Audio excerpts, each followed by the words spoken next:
വാർത്തകൾ വിശദമായി. കൊച്ചിയിൽ നടി ആക്രമിക്കപ്പെട്ട സംഭവത്തിന് പിന്നിൽ കൊട്ടേഷൻ. ഇക്കാര്യം സംഭവ സമയത്ത് തന്നോട് മുഖ്യപ്രതി പൾസർ സുനി പറഞ്ഞതായി നടിയുടെ മൊഴി.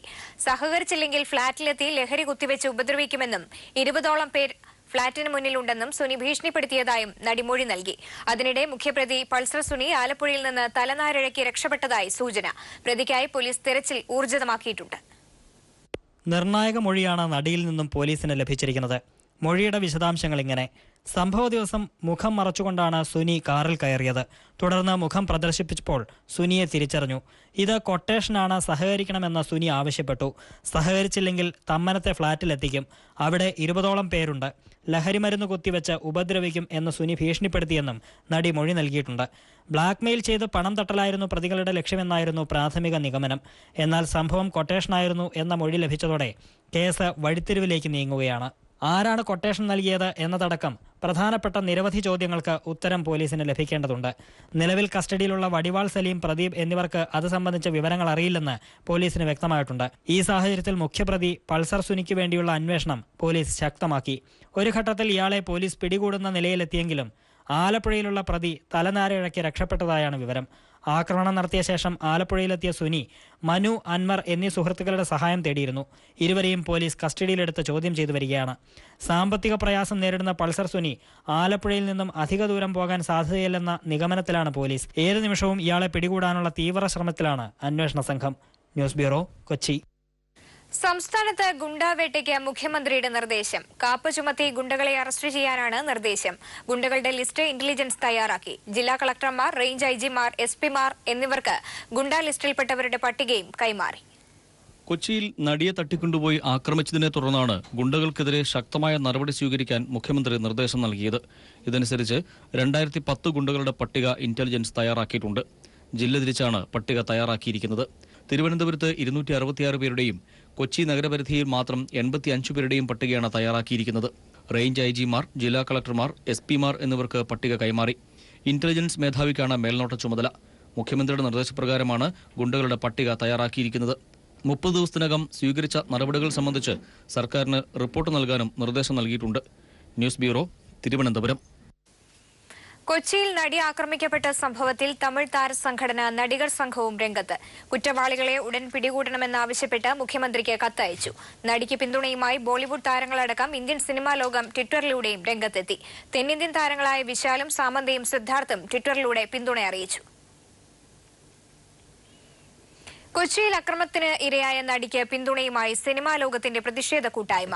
ഇത്തരം സംഭവങ്ങൾ ആവർത്തിക്കാതിരിക്കാൻ കർശന നടപടി വേണമെന്നും പ്രതിഷേധ കൂട്ടായ്മ ആവശ്യപ്പെട്ടു. രാഷ്ട്രീയ രംഗത്തെ പ്രമുഖരും കൂട്ടായ്മയിൽ പങ്കെടുക്കാനായി എത്തി.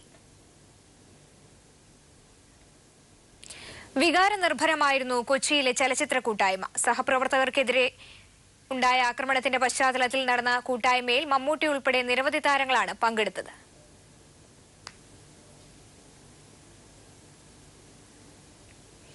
കൊച്ചിയിൽ നടിയെ തട്ടിക്കൊണ്ടുപോകാൻ ശ്രമിച്ച കേസിലെ മുഖ്യപ്രതി സുനി വീട്ടുകാർക്കും വെറുക്കപ്പെട്ടവൻ. വർഷങ്ങളായി മകനോട് സംസാരിക്കാറില്ലെന്നും വീട്ടുകാർക്ക് സുനിയെ കൊണ്ട് ഉപകാരമില്ലെന്നും അച്ഛൻ സുരേന്ദ്രൻ പീപ്പിൾ ടിവിയോട് പ്രതികരിച്ചു.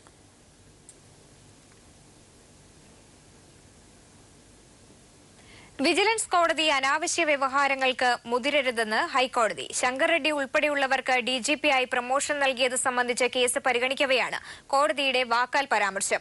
മുൻ സർക്കാരിന്റെ കാലത്ത് മന്ത്രിസഭായോഗം എടുത്ത തീരുമാനം നിയമവിരുദ്ധമാണെന്ന ത്വരിത പരിശോധനാ റിപ്പോർട്ടിലെ പരാമർശമാണ് ഹൈക്കോടതിയുടെ വിമർശനത്തിന് ഇടയാക്കിയത്. മന്ത്രിസഭായോഗം എടുക്കുന്ന തീരുമാനങ്ങൾ നിയമവിരുദ്ധമെന്ന് പറയാൻ വിജിലൻസിന് എന്ത് അധികാരമാണ് ഉള്ളതെന്നും കോടതി ചോദിച്ചു. തിരികെ വാർത്തയിലേക്ക്.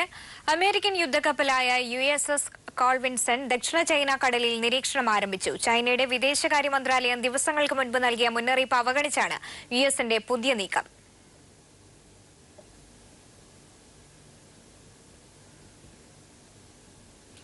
മേളപ്രമാണിമാരുടെ തട്ടകത്തിൽ വിരലുകൾ കൊണ്ട് വിസ്മയം തീർത്ത് തബല മാന്ത്രികൻ ഉസ്താദ് സക്കീർ ഹുസൈന്റെ സംഗീത വിരുന്ന് അരങ്ങേറി.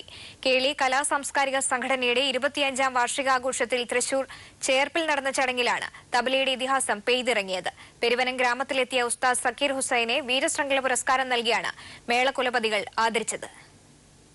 മുംബൈ ആസ്ഥാനമായി പ്രവർത്തിക്കുന്ന കേളി കലാ സാംസ്കാരിക സംഘടനയുടെ 25ാം വാർഷിക ആഘോഷ ചടങ്ങിലാണ് തബലയുടെ ഇതിഹാസം ഉസ്താദ് സക്കീർ ഹുസൈൻ തൃശൂർ ചേർപ്പ് ഗ്രാമത്തിലെത്തിയത്. അക്ഷമരായിരുന്ന ആരാധക വൃന്ദത്തിനിടയിലേക്ക് പഞ്ചവാദ്യഘോഷത്തിന്റെ അകമ്പടിയോടെയാണ് സംഗീത മാന്ത്രികൻ നടന്നിറങ്ങിയത്. പെരുവനം കുട്ടന്മാരാരുടെ പ്രമാണിത്വത്തിൽ പാണ്ടിമേളത്തിന്റെ അകമ്പടിയോടെയാണ് ഉസ്താദിനെ ഗ്രാമം വരവേറ്റത്.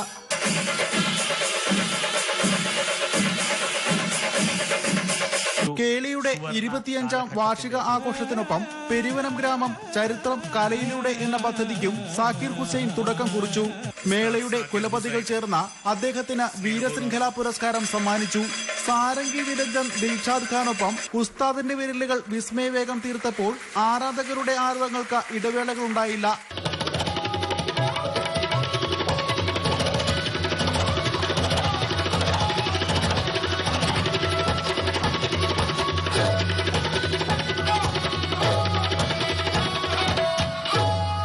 ശേഷം സക്കീർ ഹുസൈനൊപ്പം മട്ടന്നൂർ ശങ്കരൻകുട്ടിമാരാരുടെ ലയവിന്യാസവും ചേർന്ന ഫ്യൂഷൻ വിരുന്നും ആസ്വാദകരായെത്തിയ ആയിരങ്ങളുടെ മനം നിറച്ചു. ക്യാമറമാൻ PP സലീമിനൊപ്പം CG ദിൽജിത്ത്. നോട്ട് നിരോധനത്തെ തുടർന്ന് ബാങ്കുകളിൽ ഏർപ്പെടുത്തിയ പിൻവലിക്കൽ നിയന്ത്രണങ്ങൾ മാർച്ച് 13 മുതൽ പൂർണ്ണമായും നീക്കുമെന്ന് RBI അറിയിച്ചു. പിൻവലിക്കാവുന്ന തുകയുടെ പരിധി ആഴ്ചയിൽ 24,000 രൂപയിൽ നിന്ന് 50,000 രൂപയാക്കി ഉയർത്തിയിരുന്നു. മാർച്ച് 13 എല്ലാ നിയന്ത്രണങ്ങളും എടുത്തുമാറ്റുമെന്നും പണമിടപാടുകൾ സാധാരണ നിലയിലാകുമെന്നും RBI അറിയിച്ചു.